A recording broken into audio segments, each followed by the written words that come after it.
Surprise देना चाहती थी, इसीलिए मैं कॉल नहीं की थी।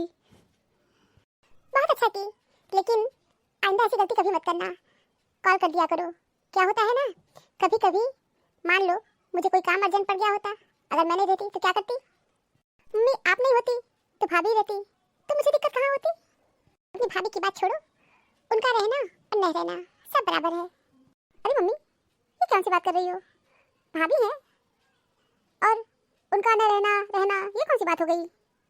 बस एक बात है मम्मी, भाभी दिखाई नहीं दे रही है, कहाँ है? होंगी जहन्नुम में। और तुम भाभी भाभी क्या कर रही हो? हम है ना, मुझसे मिलने आई हो ना? क्या मम्मी तुम्हारा लड़ाई झगड़ा अभी भाभी से खत्म नहीं हुआ है क्या? मतलब क्या है तुम्हारा? हम लड़ाई करते हैं भाभी से कि तुम्हारी भाभी को तमीज ही नहीं है बात करने की? लेकिन मम्मी भाभी है कहाँ? अरे होंगी कब भवन में, अपने कमरा में बिला रही होंगी। हमसे क्या मतलब है? अब हमसे तुम्हारी भाभी से कोई मतलब नहीं है, समझ गई? काव्या दीदी आप कब आई? भाभी मैं अभी तुरंत आई हूँ, और मैं आते ही सबसे पहले आपको ही पूछ रही थी। मुझे लगा आप घर में नहीं हो। दीदी हम तो यही हैं, हम कहाँ जाएंगे? हाँ कहीं ठिकान होगा तब तो जाओगी, कहीं ठिकान तो है नहीं, कहाँ जाओगी? अब दीदी आप ही देख लीजिए, हम मम्मी जी से बात नहीं कर रहे हैं, लेकिन फिर भी हमको सुना रही हैं। हमेशा इनकी आदत हमको उल्टा सीधा बोलने की है। तो क्यों आई हो कमरे में अपना सनीचर जैसा चेहरा लेकर के? हम बुलाए थे क्या तुमको? हम तो तुम्हारा शक्ल भी नहीं देखना चाहते हैं। क्यों आई हो यहाँ पर? मेरी बिटिया आई है, हमसे मिलने आई है ना, तुमको तो बुलाए नहीं थे। चलिए आई कमरे में। क्या मम्मी तुम भी शांत नहीं रह सकती हो? और तुम गलत बोल रही हो मम्मी। भाभी अगर आई है यहाँ पर क्या गलत कहती? क्यों उल्टा सीधा बोलती हो?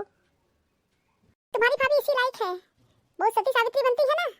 इनके शक्ल पे मत जाओ, बहुत बड़ी नागिन है नागिन। मम्मी प्लीज तुम चुप रहो, बहुत उल्टा बोलती हो। हाँ हाँ हम ही तो उल्टा बोलते हैं। हम यहाँ पर शक्ल देखने नहीं आए हैं, वो तो काव्या दीदी आई हैं इसलिए चले आए हैं।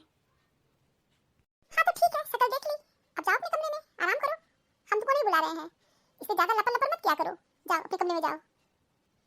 मम्मी हम बहुत गलती कर दिए, मुझे यहाँ नहीं आना चाहिए था। इस घर का माहौल इतना ख़राब है कि हम बता नहीं सकते मम्मी। इससे अच्छा तो मेरा ससुराल है, कम से कम आपस में वहाँ लोग बातचीत करते हैं, मिलजुल के रहते हैं। यहाँ तो तुम लोग बोला चाली ही बंद कर दी हो। काव्या दीदी हम अपने कमरे में जा रहे हैं और आपको मिलना होगा तो हमसे मिल लीजिएगा। अरे हाँ दीदी आप कॉफी पियेंगी या चाय? हम आपको बना के ले आ रहे हैं। ठीक है भाभी बना के ले आइए, हम लोग साथ साथ पीते हैं। काव्या बैठो, तुम तो आते ही भाभी का प्रपंच लेके शुरू हो गई। ये हर घर की कहानी है, ये सास बहू की कहानी जब तक घटती चलती रहेगी ऐसे ही रहेगी, समझ गई? हाँ आओ बैठो, अब फालतू की बातें मत करो। 4 दिन के लिए आई हो, मिलो जुलो घूम फिर के जाओ और छोड़ो।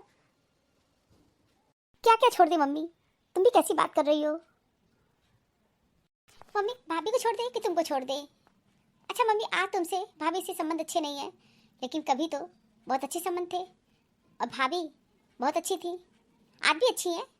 इस घर का सारा काम भाभी अकेले करती थी। कितनी सेवा की है आपकी, सब भूल गई क्या मम्मी?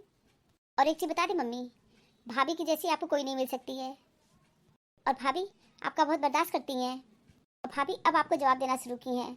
मम्मी आजकल की लड़कियां ना जैसे ही कदम रख रही हैं ना, तड़ातड़ जवाब देती हैं, कोई सुनने वाली नहीं आ रही हैं, समझ गई? इसलिए मम्मी भाभी का भी तुम सम्मान किया करो, लेकिन तुम भाभी का सम्मान नहीं करती हो।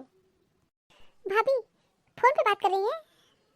अरे नहीं दीदी आइए बैठिए, बस व्हाट्सएप मैसेज फेसबुक यही सब देख रहे थे। हाँ हाँ भाभी मोबाइल ही एक बहुत अच्छा साधन है कि व्यक्ति का टाइम अच्छी तरह पास हो जाता है। हाँ काव्या दीदी बिल्कुल सही कह रही हैं, ये मोबाइल हर व्यक्ति के अकेलेपन का एकमात्र सहारा है। ऐसे किसी से बातचीत करो तो चुगली चपाटी हो जाएगा, अब मुंह से कुछ निकल ही सकता है, फिर पूछताछ शुरू हो जाएगा, फिर लड़ाई झगड़ा शुरू हो जाएगा। उससे अच्छा तो मोबाइल ही है, कम से कम रील्स देख करके टाइम अच्छी तरह पास हो जाता है। नहीं भाभी ऐसी बात नहीं है, जिससे मन विचार मिलता है ना उससे आदमी बातचीत करता है, मिलता जुलता भी है। और इस समय आपकी मम्मी की बोलाचाली बंद है, तो जाहिर सी बात है आप लोग एक दूसरे को देख के पसंद नहीं हो रहे हो। फिर भी भाभी हम यही कहेंगे आप बहुत अच्छी हो जो मम्मी की बातों को बर्दाश्त करती हो। मैं अगर आपकी जगह रहती ना तो मम्मी की बातों को बर्दाश्त नहीं करती, आप बहुत बर्दाश्त कर रही हो। इतना बर्दाश्त करने पे भी हमको कुछ नहीं मिला। आज मम्मी जी सबसे मेरी बुराई करती रहती हैं। और दीदी हमको भी नहीं अच्छा लगता है कि एक ही घर में रह के सास बहू से आपस में बातचीत ना हो। जानती है दीदी, बुरा तब लगता है जब कोई बाहरी व्यक्ति यहाँ आता है तो उस समय सिचुएशन को हैंडल करना बहुत कठिन होता है और मुझे तो बड़ी शर्म आती है। और हम आके खड़े भी अगर हो जाए ना तो मम्मी जी उसके सामने भी हमको बुरा भला कहती रहती हैं। जैसे ही कमरे में आई हो मुझे पता चल गया था। मुझे चूंकि बाथरूम जाना था इसलिए मैं लेट हो गई और मैं थोड़ा टाल मटोल भी कर रही थी। इतनी जल्दी मैं नहीं आना चाह रही थी क्योंकि हम जान रहे थे कि जाएंगे मम्मी जी हमको उल्टा सीधा बोलना शुरू कर देंगी और हमसे भी अब बर्दाश्त नहीं होता है, इसलिए हम जवाब दे देते हैं। क्या करें, कितना सहे। भाभी बुरा तो मुझे ही बहुत लगा। मम्मी आपको जो बोली मुझे कहीं भी अच्छा नहीं लगा। हाँ भाभी हम ये कह रहे हैं चाय बहुत अच्छी बनाई थी, थैंक यू। अरे नहीं दीदी, ये तो मेरा नैतिक कर्तव्य है। आपसे हमसे कौन सी लड़ाई है? आप तो 4 दिन के लिए आई हो, चली जाओगी। आपके आने से घर बहुत अच्छा लग रहा है। भाभी आप लोग का लड़ाई झगड़ा खत्म नहीं हो सकता है। पहली बात तो काव्या दीदी आप ये समझ लीजिए कि हम तो मम्मी जी से लड़ाई करने कभी गए ही नहीं। उल्टा मम्मी जी हमसे लड़ाई करने आई हैं और हम अलग नहीं होना चाहते थे, हमको मम्मी जी अलग कर दी। क्या पता है भाभी, हम मम्मी से ना बहुत दुखी रहते हैं। आप तो जानती हो मम्मी मेरी बात भी नहीं सुनती है, इसलिए भाभी यहाँ आने का मन नहीं करता है। आपसी मन मुटाव आप लोगों का मुझे अच्छा नहीं लगता है। या तो भाभी दूर दूर रहो तो अच्छा रहता है, लेकिन एक ही घर में रह के आपस में बातचीत ना हो वो घर नहीं मकान होता है। भाभी इसमें ये घर नहीं मकान है जहाँ पे सभी अपनी लाइफ को एक ट्रेन के डिब्बे की तरह जीवन व्यतीत कर रहे हैं। जैसे ट्रेन में बोगियां होती है ना, एक बोगी के लोग दूसरे बोगी में क्या हो रहा है उसे पता ही नहीं है, एक दूसरे को जानते ही नहीं है। उसी तरह यहाँ भी सब अपनी जीवन यात्रा बोगी में रह के पूरी कर रहा है। बुआ जी प्रणाम। बुआ प्रणाम। खुश रहो। पूरे घर में ढूंढ रहे थे और मुझे पता चला काव्या भी आई है और तुम्हारी सास अकेले बैठी है। खोजते खोजते यहाँ आ गए। चलो तुम लोग भी वहीं चलो, आपस में बैठ के हम लोग बातचीत करते हैं। और तुम्हारी सास अकेले बैठी है। और सुधा तुम अपनी क्या दशा बनाई हो, अपना चेहरा देखो, जैसे लगता है किसी से लड़ाई झगड़ा करके उठी हो। क्या हुआ, आज सास बहू का लड़ाई झगड़ा हुआ है क्या? नहीं नहीं बुआ जी, ऐसी कोई बात नहीं है। हम और काव्या दीदी पुरानी बातों को याद करके थोड़े भावुक हो गए थे। अच्छा अच्छा ठीक है, चलो अपनी सास के पास चलो। अच्छा नहीं लग रहा है तुम लोग यहाँ बैठी हो और हम लोग बूढ़े बूढ़े वहाँ बैठे हैं। चलो सुधा सबसे पहले उठो। बुआ जी आप चलिए, हम आ रहे हैं। अच्छा अभी ननद भौजाई का पंचायत खत्म नहीं हुआ है, ठीक है आओ जल्दी। अरे हम जाएंगे ही नहीं, कल मम्मी की बकवास सुनने जाए, उल्टा सीधा बुआ के सामने बोलने लगेंगी। इससे अच्छा तो मोबाइल ही है, मोबाइल ही देखेंगे। सुधा नहीं आई? हाँ बुआ जी वो नहीं आई। क्या सुशीला, तुम्हारे घर का माहौल कितना खराब है। अरे दीदी क्या गलती मेरी ही है? गलती किसी की भी हो लेकिन आपस में बातचीत बंद नहीं होना चाहिए। सुशीला हम भी देखो बहुत अच्छी तरह जानते हैं, तुम जिस तरह बोलती हो ना इस तरह नहीं बोला जाता है। वो तुम्हारी बहू है, अपनी बहू का सम्मान करो। इसमें पुरानी बात उठा के लड़ाई झगड़ा करना ठीक नहीं है। हमेशा तुम सुधा में सिर्फ कमियां ही ढूंढती रहती हो, उसकी अच्छाई को तुम कभी देखी ही नहीं। सुशीला बड़ी बोल नहीं बोलते हैं, आके मेरे घर में देख लो किस तरह मैं अपनी बहू को रखी हूँ। आज तक मेरी बहुएं हमको जवाब नहीं देती हैं। हम उनको बस ये सोच के अपने घर में रखे कि जैसे मेरी एक बेटी उसी तरह मेरी 2 बेटियाँ। पूरी आज़ादी दिए हैं, जैसे मानसी थी वैसे मेरी दोनों बहुएं हैं। बुआ जी यही बात मम्मी को हम भी समझाते हैं लेकिन मम्मी मेरी भी नहीं सुनती हैं। भाभी यहाँ आ जाती ना तो मम्मी उनको उल्टा सीधा कहना शुरू कर देती हैं और इसीलिए भाभी यहाँ पे आई नहीं। चलो ठीक है, आपस में नहीं बन रहा था, ये भी अलग हो गई वो भी अलग हो गई, लेकिन कम से कम इतनी गुंजाइश तो रखनी चाहिए कि आपस में बातचीत करो। मम्मी तुम भाभी से प्यार से बात नहीं कर सकती हो क्या? हाँ हम प्यार से उनसे बात नहीं कर सकते हैं, हम उनका शक्ल नहीं देखना चाहते हैं, बात करने की तो बात दूर की है। मतलब मम्मी तुम कसम खाई हो ऐसी ऐठी रहोगी? थोड़ा प्लीज़ मम्मी अपने आप को चेंज करो, नया साल आया है मम्मी, अब नए साल पे अपने आप को चेंज करो। देखो सुशीला पिछली बातों को भूल जाओ, अब नए सिरे से अपने रिश्ते की शुरुआत करो। जैसे नया साल लग गया है वैसे नए विचार, नई बातें, नई सोच, नए बदलाव अपने अंदर रखो ना।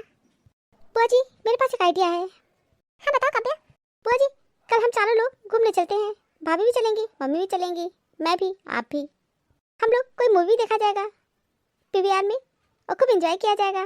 मम्मी, पिछली पुरानी बातों को भूल के तुम इस बार भाभी को कोई गिफ्ट दे दो। और मम्मी, बस तुम एक काम किया करो, भाभी घर आए करे उनको उल्टा सीधा मत बुला करो। देखो गिफ्ट नहीं देंगे, हाँ ठीक है, अब उल्टा सीधा नहीं बोलेंगे।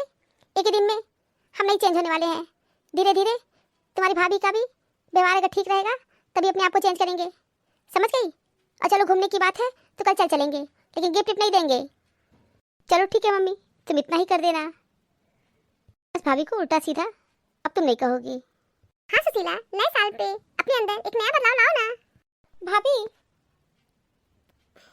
हाँ काव्या दीदी बोलिए। क्या भाभी, बुआ जी आपका वेट कर रही हैं, अभी तक आप आई नहीं। दीदी मैं आ जाती, मम्मी जी को मेरा आना अच्छा नहीं लगता है। और आप तो जानती हो मम्मी जी हमको उल्टा सीधा बोलने लगती है, चार वो बोलेंगी चार हम बोलेंगे, अच्छा नहीं लगेगा। अब बुआ जी भी क्या कहेंगी कि देखो आपस में ये लोग लड़ाई झगड़ा कर रही हैं, इसीलिए मैं नहीं आई। भाभी थोड़ा आप भी अपने आप को चेंज करो, मम्मी धीरे धीरे चेंज हो जाएंगी। भाभी कल हम लोग घूमने चला जाए, हम, बुआ जी, आप और मम्मी। मम्मी जी हमको साथ ले जाएंगी? हाँ जरूर ले जाएंगी। तो आप नहीं चलना चाहती हो?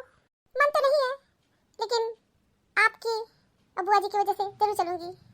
हाँ भाभी प्लीज घूमने चलना। भाभी थोड़ा अपने आप को आप भी चेंज करो। ठीक है दीदी, अपने आप को चेंज करेंगे, कल घूमने भी चलेंगे। भाभी। अरे हाँ, मैं सोची फोन पे बात करने से क्या फायदा है, जब आप यहाँ पर हैं तो सामने बात करें। भाभी बहुत अच्छा किया आप। हाँ बुआ जी, मैं ये पूछने आई हूँ आप आज खाने में क्या खाओगी? आपकी पसंद का खाना बनाएंगे।